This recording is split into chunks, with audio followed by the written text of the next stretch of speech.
कोंडले, जांभूळपाडा, म्हसवळ, उंबरपाडा, चंद्रपाडा, झाडखैरे, हडळपाडा, थापडपाडा, बेरशेती, पसोडीपाडा, जाळे आणि खैरे, आंबिवली यांच्यासारख्या अनेक पाड्यांना जोडणारा कोंडले दूध डेअरी ते खैरे आंबिवली रस्त्याचे भूमिपूजन करण्यात आले।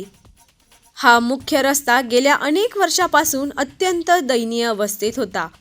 रस्त्यात खड्डे की खड्ड्यात रस्ता अशी भीषण परिस्थिती निर्माण झाल्यामुळे शाळकरी विद्यार्थी, नोकरीसाठी जाणारे कामगार आणि रुग्णांना मोठा त्रास सहन करावा लागत होता।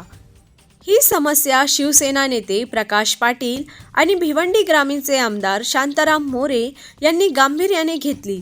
मुख्यमंत्री एकनाथ शिंदे यांच्या कार्यकाळात त्यांनी पाठपुरावा करून या रस्त्यांच्या कामास मंजुरी मिळवून दिली। ओवी कन्स्ट्रक्शन कंपनीमार्फत हे काम पूर्ण केले जाणार असून शुक्रवारी 23 जानेवारीला या कामाचे भूमिपूजन मोठ्या उत्साहात पार पडले।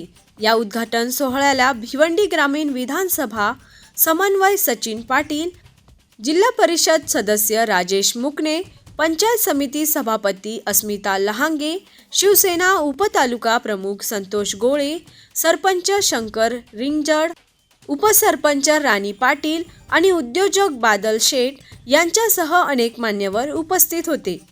आरबी न्यूजसाठी मलिक शेख, मोखाडा।